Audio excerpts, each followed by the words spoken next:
Hey, welcome to Keight's Crafts. I'm Keight. Today I would like to share with you some Fang You Very Much mini cards that I made using Lawn Fawns' new Fangtastic Friends and Fangtastic Friends add-on. Let's get started.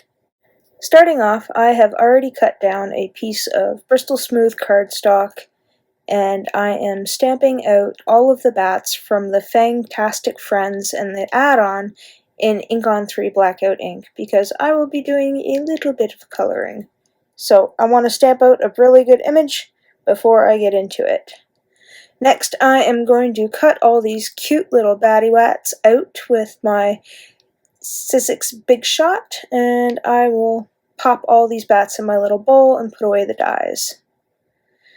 So starting off with the Copic coloring, I'm going to do a couple of different ones here. So I'm working with B60, N2, and N4.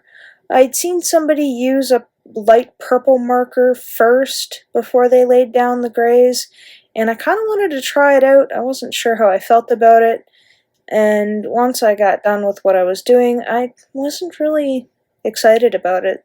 So I decided to just kind of roll with it and switch off to another color once I'm done. So I went in with the B60, and then I went in with the N4, and then I finished it off with the N2, and then I blended everything back out with that B60 marker. Do I love it? Not really.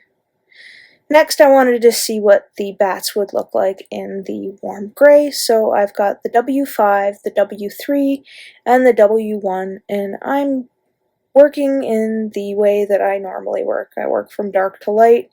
I find this most comfortable, kind of figure out where I want all the shade to go, and then I lighten it up. And it's a learning process for me. If I make a mistake, well, you know what? Oh well. These are handmade cards, and I have a lot of fun making them. So that's what the bat looks like in warm gray. Next up, we're going to do some cool grays. So I've got the C5, the C3, and the C1.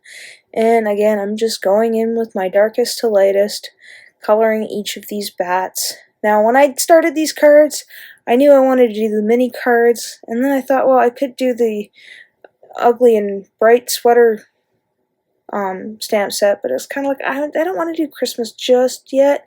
I just did a Christmas card, and I kind of wanted to do more Halloween because Halloween's in 2 months, and I'm quite excited about Halloween this year, so I thought I'd do the bats. And then when I was doing the bats, I thought, well, you know, I probably should add some pink ears to them. So those are the ones that I've done so far. I'm still going to do the neutral grays again to see how I like them, and I end up sticking with the neutral grays for the last of the bats. I don't know, I wish I had the toner grays. I'd seen somebody else color in some critters with some toner grays earlier today, and it kind of made me want them because I haven't used any of the toner grays yet, so I think those will be next on my list of Copics to get, though I haven't bought any Copics for a while, other than nibs and a refill, but soon. I'm hoping for Christmas Santa brings me some refills for Copics. Family, if you're looking for Christmas or birthday in January, I'm open to some Copic refills. Anyway, I digress. I doubt any of my family's watching right now, but if they are, hint hint, nudge nudge, I'm going to carry on with the N4, the N2, and the N0 for my bats. Again, going in from darkest to lightest. These things are just too stinking cute. I cannot get enough of them. Even if I just don't use the bats, I just want to color the bats. And eventually I want to try coloring the bats in all sorts of funky colors. I think that'd be a lot of fun.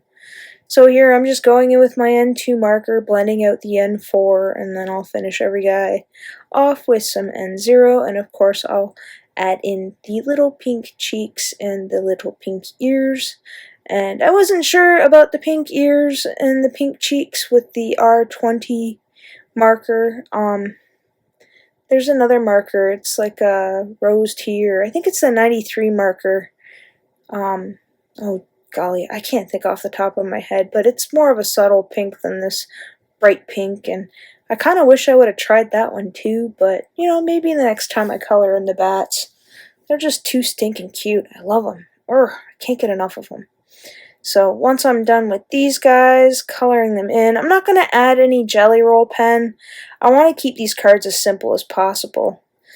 So here I've got some 6x6 paper from Honeybee Stamps Halloween Harvest, as well as Echo Park's Halloween Party. I bought these guys last year when I first started getting into the cards. I don't really use a lot of Halloween, or I didn't use a lot of Halloween paper at the time because I think I got into this about September last year, and it was kind of like, what do I get first? It's Halloween, and then everything all of a sudden was Christmas, and it was so fast. I couldn't contain myself. So I bought these guys last year. I don't know if they're still available or not. If they aren't, I'm sorry. I wish I could share with you, but I don't have much of this left after messing around with a lot of it. So once I've decided on my paper, I'm going to tear it apart, which I hate doing, but it is what it is.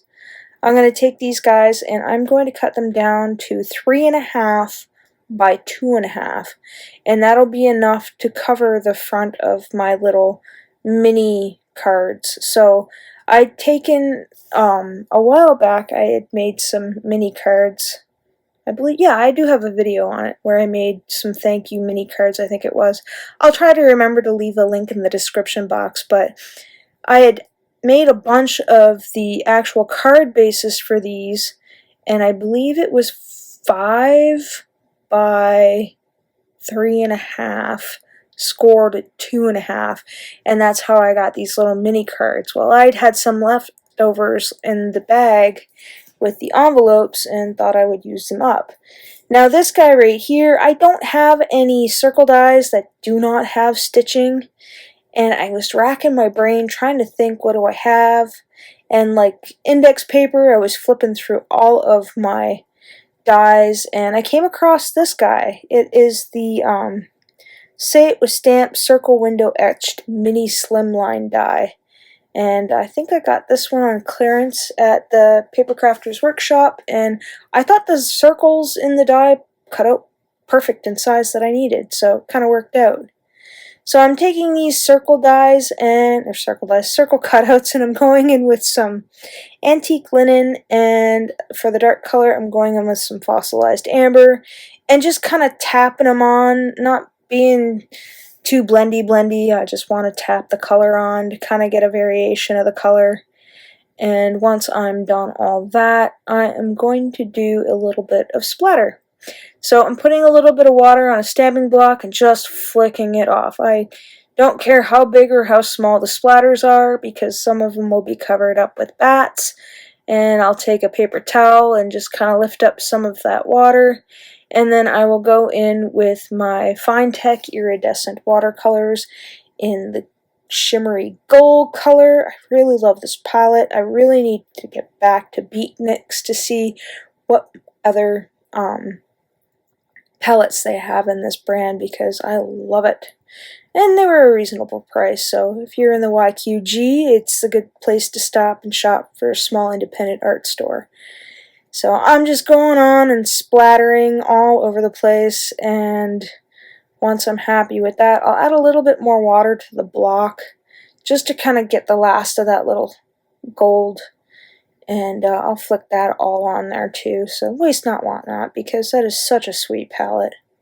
So once I'm done with that, I will really quickly hit it with a heat tool just to kind of dry the rest of it, because I am going to stick them down to card bases eventually. So what I'm doing here is my pattern paper that I've cut down again to 3.5 by 2.5. I am taking some tape runner and I'm taking some Tombow mono glue, and I am going to glue them down to the fronts of the cards. And I will do that for all 7 of them, I think it is. Yeah, I think I have 7.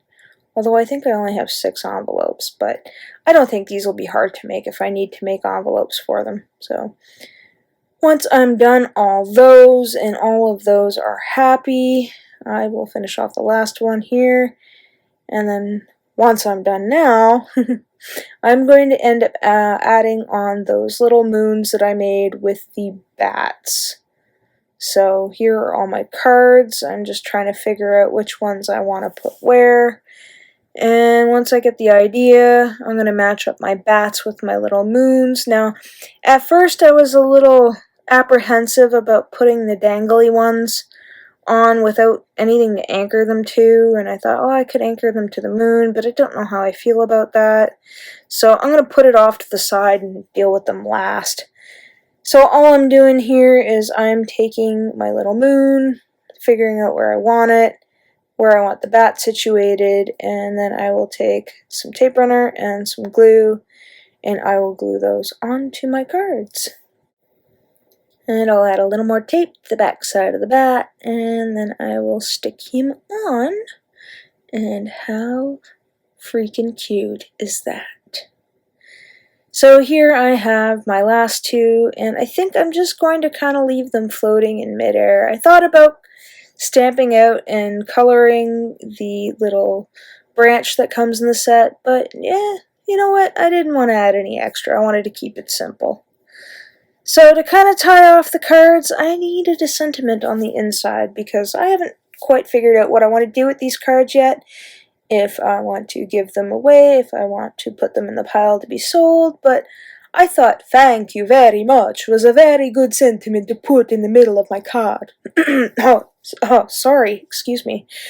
A little bit of Halloween in my soul there.